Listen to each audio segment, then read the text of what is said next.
Today we have another NXT full show results and thoughts coming you guys' way. The August 29th edition of NXT was set up as the first step in building the future of the Gold brand. Tiffany Stratton's next challenger would be determined in a fatal four-way match involving Roxanna Perez, Blair Davenport, Gigi Dolan, and Kiana James. Jeez, listen to that thunder. The Creed brothers fought for their NXT futures when they faced the Dade in a steel cage match. Would Julius and Brutus Creed be able to win their job back and put the feud with Joe Gacy and Sism to bed?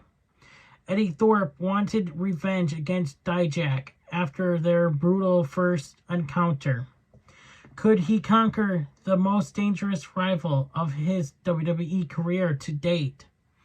The Global Heritage Invitation to crown the NXT the next challenger to Noam Dar's Heritage Cup began. In the first match, Nathan Perez would battle Joe Coffey, and Butch would make his return to NXT to face Charlie Dempsey. This night was loaded with great wrestling, and the results could set a tone that would extend all the way to No Mercy on September 30th. First, we have Steel Cage, the Creed brothers versus the Dade with Sism. Sism followers grabbed Brutus Creed and carried him away, leaving Julius Creed all alone against Jagger Reed and Rip Follower. Brutus finally got back into the match in time to hit a Brutus bomb and side-by-side low clothesline with his brother to win. Steel Cage match have become very similar over the years, but it's obvious everyone involved wants to do something unique. This match never rallied on the escape option or had anyone but the competitor step inside the structure. From keeping Brutus out of the action for a while to use of the cage door as a weapon, this match was wild and built to a furious climax that had the fans on their feet. These teams have always had great chemistry, but this was their best match together, and likely their last. Who knows, it might happen up their main roster, who knows? It was one of the best matches on NXT television in a while. The balance in NXT is restored, and the brand has a chance to put the Creed brothers back in title contention. Hopefully the Sism story is over for Diamond Mine. The results: the Creed brothers defeats the Dade by double pinfall and have been reinstated. Grade A. Notable moments: with Follower in a ankle lock, Julius used just one arm to powerbomb Reed in one of the most impressive moves of his NXT career. Brutus finally returned and ripped the door off the cage to get in the action. And then used the door as a weapon against the Dade. Ava walked out after the loss, and Ivy Nile came out to celebrate. Next, we have the Global Heritage Invitation, Butch versus Charlie Dempsey with Drew Gulak and Damon Kemp. Before the match, NXT showed a video package highlight the rules of the invitation as a round-robin format akin to the G1 Climax in New Japan Pro Wrestling, but shorter. The participants were also confirmed. Grade A Group A, sorry. Charlie Dempsey, Butch, Tyler Bate, and Axiom. The hell? Okay. Group B, Nathan Fraser, Joe Coffey, Duke Hudson, and Akira Tozawa. Dempsey could not keep up with the technical offense of Butch, who put him away with a bitter end.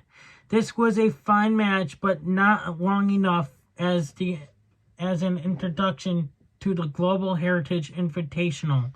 Butch and Dempsey worked smoothly together with less than 5 minutes. It would not be surprised if the Brawling Brutes won his group. Even with great competition, this is a chance to really rebuild him while he is stuck in a tag team action on SmackDown. But Butch defeats Dempsey in a pinfall to earn 2 points in Group A.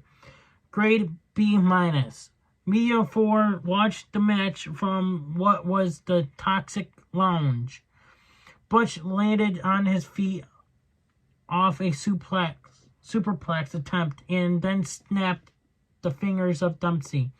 Later, Fallon Henley convinced Miles Bourne to team up with Josh Briggs and Brooks Jensen against Drew Gulak, Dempsey, and Damon Kemp next week. Tyler Bate promised to win the Global Invitation, but first challenged Dakota next week to fight him. Dragunov faces new challenge in Mensah. Dragunov tried to lay out a challenge to Carmelo Hayes, but Nomar Dar and Meteor 4 interrupted to talk up the Scottish Supernova. Mensah agreed to a match with the Mad Dragon next week before the two brawled. Media 4 remain one of the most entertaining acts in NXT. It did not make sense for them to pick a fight with Dragunov, but it gives Mensah more spotlight and maybe gives him to see how good he is. He could go on by himself. You know, he should have had a good contest with the Mad Dragon. WWE is clearly setting the stage for the Melo versus Dragunov rematch. However, it should not happen until No Mercy. So the next few weeks will focus on building rather than rushing it. I agree. Grade C+. Dragunov showed respect to Trick Williams for stepping up, and even he lost. The Street Profits made a surprise appearance to congratulate Melo, who walked away to focus on the Mad Dragon. They also challenged the family, Dana Brooke, Kalani Jordan, Elektra Lopez, and Lola Vice brawled behind them. Later, Melo asked Trick if he thought he could beat Dragunov. His friend confirmed that he knew he could beat the Mad Dragon.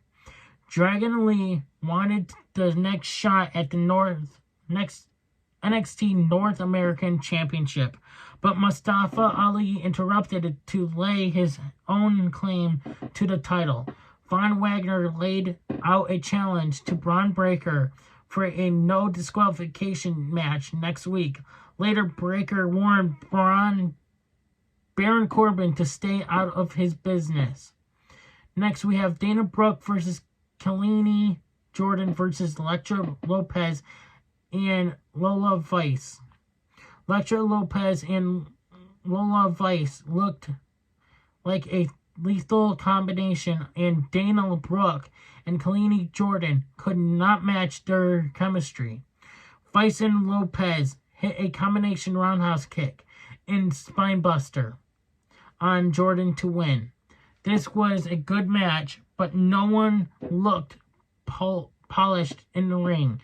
Everyone was rushing to get in their spots. Brooke and Jordan are not as cohesive a team as they should be, given their similar backgrounds. Well, maybe it wasn't their night, or, NXT's just making them look so bad or something. Who knows?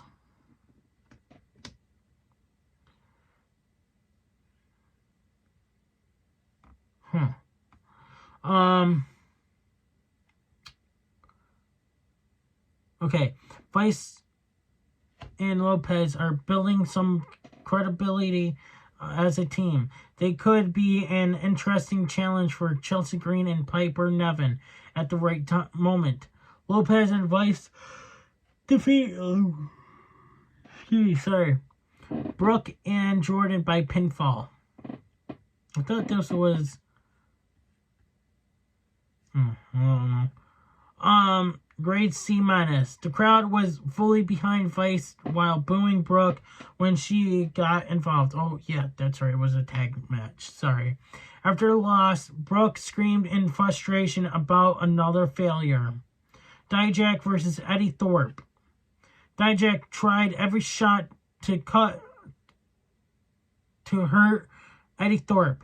It paid off as he used a steel chair to distract the referee. This allowed him to knock out his rivalry with a belt-loaded fist and hit the discus big boot to win. Twice now, Hard Justice has picked up the victory over Thorpe, but this time it was especially messy.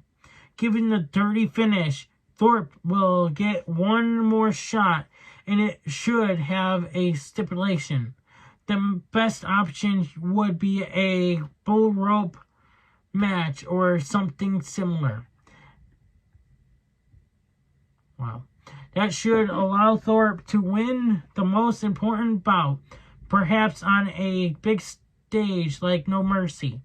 While the first two matches have been too short to shine, a third bout at a premium live event could steal the show. Dijak defeats Thorpe by pinfall. Grade B-. This match started off fast as both went for their finishers, but they were countered. Hard Justice took off his belt as a weapon. Both tried to use it against the other, but neither could land the shot until the finish. Global Heritage Invitational, Nathan Frazer versus Joe Coffey. I have a feeling Nathan Frazer is going to have a chance against Nomar Dar again in a rematch. In a somewhat shocking result, Joe Coffey ducked a Phoenix Splash and hit all the best for the Bells to defeat Nathan Frazer clean. This was more complete bout than the first match. In the Invitational, the former Heritage Cup winner made the Gallus boy look like a beast. Excuse me. Sorry. And Wolfgang and Mark Coffey never had to get involved. Joe Coffey has not been set up at a level of Frazier's so far, but this tournament could be his big break. Round robin format allow for interesting results like this. Joe defeats Frazer by pinfall to earn 2 points in Group B. Grade B. Joe crashed to the outside, allowing Frazer to hit the Topia and springboard frog splash for a memorable near fall. In a disappointing announcement, Vic Joseph said Duke Hudson versus Eric Tozawa for Group B would happen on next NXT Level Up. NXT showed the beautiful tribute video for Bray Wyatt. He will be missed. Yes, he will. It doesn't seem real, to be honest with you, but I'm seeing a lot of reports about Bray Wyatt, but the thing is, I'm not reporting much of the news. I'm sorry. I got a lot of stuff going on, and I own 2 YouTube, well, 3 actually, but I haven't uploaded on the Taste Test channel, but I've been uploading on this channel and the Reaction channel. Humberto went to Angel's home, and they agreed that the former's grandfather had sent them a message to stay together. They will return next week, but I feel like they're going to turn on each other. Dominic Mysterio announced he would be the special guest referee for Dragon Lee versus Mustafa Ali, where the winner would fight him at No Mercy. I have a feeling he's gonna make them, but it's gonna turn that into a triple threat. Thea Hale skipped the latest Chase U class and then went out with Jacy Jayne. Number 1 contender, Roxanne Perez versus Blair Davenport versus Gigi Dolan versus Kiana James. After Roxanne Perez hit pop rocks on Blair Davenport, Kiana James caught the prodigy with the 401k. She then hits Gigi Dolan with an inverted low stomp facebuster to take the win. James and Tiffany Stratton faced off afterward. This was a fun fatal 4-way in which the woman found creative ways to stay in the action. Perez was all over this, especially rarely taking a breather at ringside like most do in these battles. While it was surprising that James won, this was mitigated by the announcement that the title match was happening next week and not at No Mercy. Hopefully the goal is still for Stratton versus Perez at PLE. Stratton versus James can be a solid match. It will be a major test for the challenger, who has gotten steadily and better in 2013. James defeats Dolan, Perez, and Davenport by pinfall to earn an NXT Women's Championship match next week. Grade B+. Each competitor said their piece through the night to hype this main event. James added a new wrinkle to her entrance with an animated helicopter. Perez nearly flipped all the other competitors into a Boston Crab, but Davenport broke it up. Wesley left a message for Carmelo Hayes that he would get a rematch. The show ended with Melo telling Shawn Michaels that they need to talk.